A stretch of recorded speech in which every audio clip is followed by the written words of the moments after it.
bahwa dentuman di akhir zaman yang disebut oleh Allah dengan sebutan al-batsyatul kubra, yauma nabtishul batsyatal kubra, kata Allah, pada hari itu nanti kami akan hantamkan untuk bumi sebuah hantaman yang sangat besar dari langit. Yauma nabtishul batsyatal kubra. Hantaman itu akan terjadi di malam hari, menggelegar di langit. Ya, standar malam hari bukanlah standar Indonesia. Standar malam hari bukanlah standar Eropa, tapi standar malam hari adalah standar negeri Jazirah.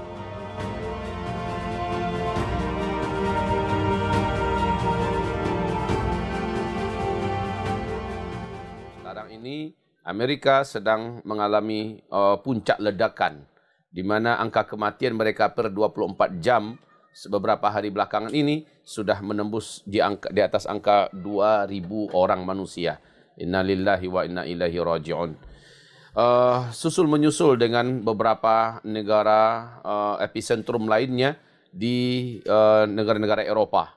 Saudaraku yang kami muliakan, segala kekhawatiran juga ditujukan saat ini kepada Indonesia dan juga kepada India.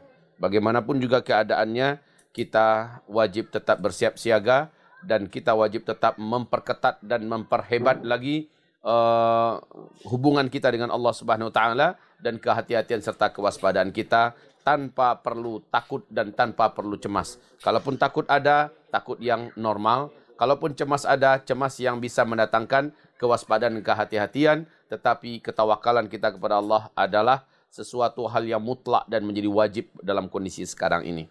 Saudara-saudaraku, kemarin ada 4 gunung berapi di Indonesia yang aktif secara serentak dan memberikan erupsi serta memberikan ledakan. Saudara-saudaraku yang kami muliakan, ini bersamaan dengan kondisi kita di corona ini, maka gempa-gempa yang juga susul menyusul begitu rapat dan dekatnya di Indonesia hampir-hampir tidak lagi menjadi perhatian karena tidak didengar. Karena gelombang kejut daripada berita tentang corona ini lebih membahana di mana-mana.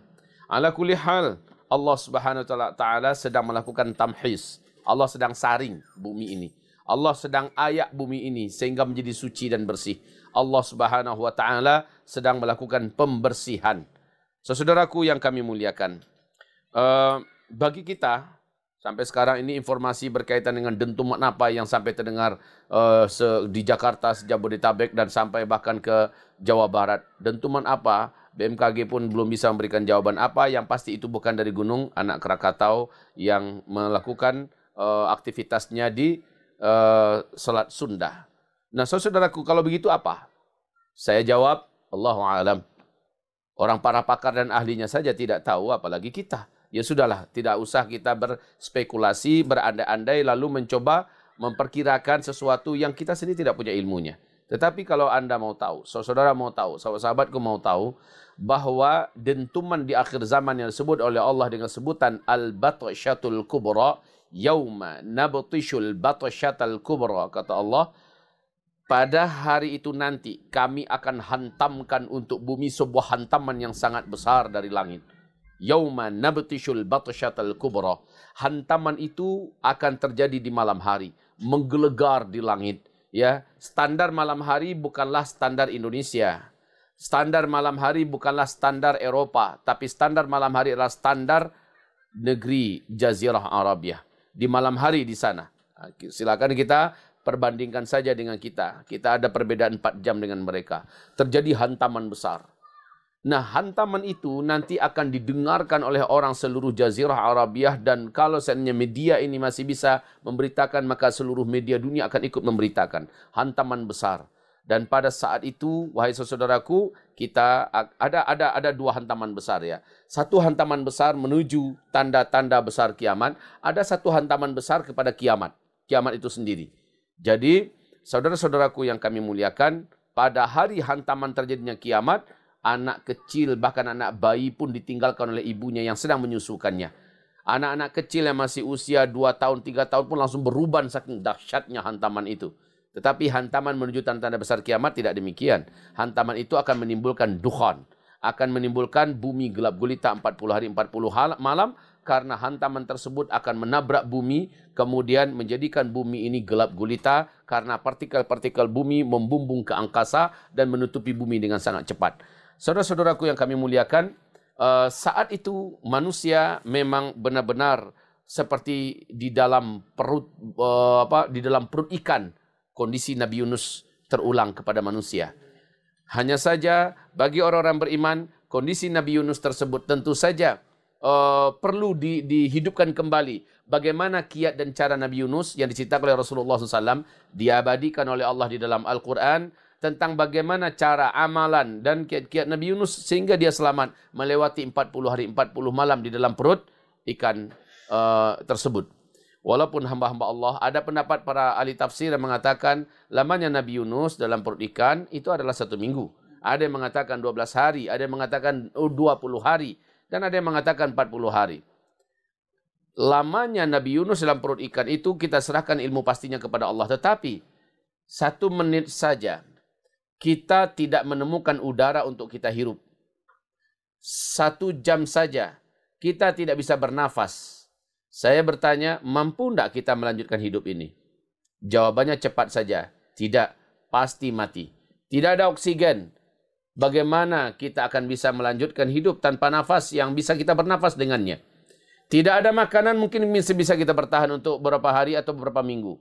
Tidak ada minuman, insya Allah kita juga masih mampu. Tapi tanpa oksigen bagaimana? Itu yang dialami oleh Nabi Yunus atau yang Allah sebut dalam Al-Quran dengan sebutan Dhunnun. Saudara-saudaraku yang kami muliakan. Nah sekarang kita sudah mendengar.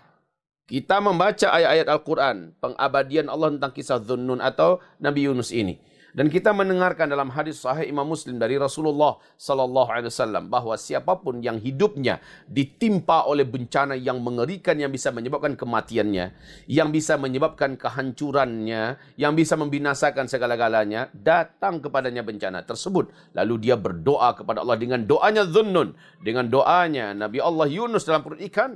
Apabila dia membaca itu, lalu dia berdoa dengan itu, Allah pasti akan melepaskannya. Allah pasti akan membebaskannya. Maaf saudaraku, sebagai orang beriman, saya mengatakan dengan haqqul yaqin, saudara-saudaraku yang beriman, apabila Anda, semoga Allah lindungi ya, semoga Allah lindungi, semoga Anda, kita semua dijaga oleh Allah dari virus yang mematikan seperti COVID-19 ini dan sebagainya. Namun kalau seandainya pun kena, kita cukup baca, seandainya kita, ya tentu saja kita sudah mencoba mengkonsumsi obat-obatan yang dianjurkan oleh para dokter, oleh para ahli, oleh orang-orang yang sudah melakukan pengobatan dan berhasil sembuh. Di samping kita mengkonsumsi itu, maka kita doakanlah dengan doa-doa Dhunnun ini. Dan kita percayalah dengan Nabi Muhammad SAW. Illa furija anhu, melainkan dia akan dibebaskan. Dia akan dibebaskan dari COVID-19. Dia akan dibebaskan dari penyakit. Dia akan dibebaskan dari kesusahan hidup. Dia akan dibebaskan dari kesulitan yang sangat sulit. Saudaraku yang kami muliakan, baik dalam menghadapi COVID-19, atau dalam menghadapi dukhan nanti, atau dalam menghadapi hari-hari kelaparan nanti, inilah yang dibaca zikir-zikir, di mana Rasulullah SAW mengatakan, makan minum kalian pada masa itu hanyalah zikir. Zikir. Dan yang bisa melepaskan kita dari segala macam karbun dan bala yang ada di muka bumi ini, juga adalah zikir, dan zikirnya zikir Nabi Yunus alaihi salam. Baik, semoga apa yang kami sampaikan ini diingatlah kuat, diingatlah selama-lamanya untuk bisa kita terapkan, kita amalkan. Demi Allah yang berbicara, saya sendiri sudah beberapa kali mengalami kejadian yang hebat dan besar dalam hidup ini. Demi Allah, saya sendiri merasakan itu. Dan doanya Dhunnun ini saya baca tanpa putus-putus. Yang menghentikan saya hanyalah saya diajak orang berbicara, atau ketika saya sholat, atau untuk tidur dan makan. Atau ketika saya di kamar mandi, hanya itu saya menghentikan. Selebihnya saya baca itu, bukan untuk ria tentunya. Dan apa yang terjadi dalam waktu yang sangat dekat dan cepat, langsung Allah seperti mengulurkan pertolongan, dan itu terasa oleh saya, betul-betul nyata. Dan ini saudaraku, saya merasakan haknya dan benarnya apa yang dikatakan oleh Nabi Muhammad SAW. Ala unabbi'ukum bisyai'in idza nazala bi rajulin minkum karbun aw bala'un min balayad dunya thumma da'a bihi illa furija anhu qalu bala qala du'a'u Dhunnun la ilaha illa anta subhanaka inni kuntu minadh dhalimin. Inilah sabda Nabi sallallahu alaihi wasallam. Maukah kalian aku ajarkan amalan yang bila kalian mengamalkan amalan ini, pasti semua bencana yang menimpa kalian, semua petaka dan musibah yang bisa merenggut nyawa kalian dan bisa menghancurkan kalian dengan sehancur-hancurnya, tapi kalian membaca ini, kalian mengamalkan ini, dan kalian berdoa setelah itu, ya, dengan ini, maka Allah pasti akan lepaskan kalian. Allah pasti akan hibur kalian. Allah pasti akan tolong kalian. Allah pasti akan selamatkan kalian. Mau tidak, kata Rasul? Para sahabat menyambut, qalu bala. Mereka berkata, mau ya Rasulullah. Qal, Nabi menjawab, du'a'u dhinnun. Itulah dia doanya, dhunnun. Di mana beliau dalam perut ikan, seperti Allah sebutkan dalam Al-Quran, laula an kana minal musabbihina labitha fi batnihi ila yaumi yub'atsun. Allah menyebutkan, kalaulah bukan Yunus itu seorang ahli zikir, di mana dalam perut ikan pun dia melanjutkan zikir yang khusus, ya, di situ ada ratapan penyesalan terhadap dosa-dosa yang dilakukannya. La ilaha illa anta subhanaka inni kuntu minadh zalimin. Baca ini saudaraku, selesai semua beban kita ke depan, insya-Allah taala. Selesai. Ya, inilah dia ajaran yang hanya akan dipahami oleh orang-orang yang beriman, oleh orang yang punya otak dan punya hati yang hidup tentunya. Tetapi orang yang berpenyakit di hatinya, orang-orang yang memang minim ilmunya, ya, mereka akan menjadikan ajaran seperti ini bahan cemehan, cibiran dan tertawaan. Dan bagi saya tidak penting dengan mereka. Ya, saya sudah kenyang menjalani dan menghidupi dan hidup dengan orang-orang yang tukang cibir, tukang cemeh, yang tukang melecehkan ini. Biarkan saja mereka. Kita ngurus diri kita dan kita berurusan dengan Allah Subhanahu wa taala. Saya rasa demikian untuk pesan kita di petang hari ini.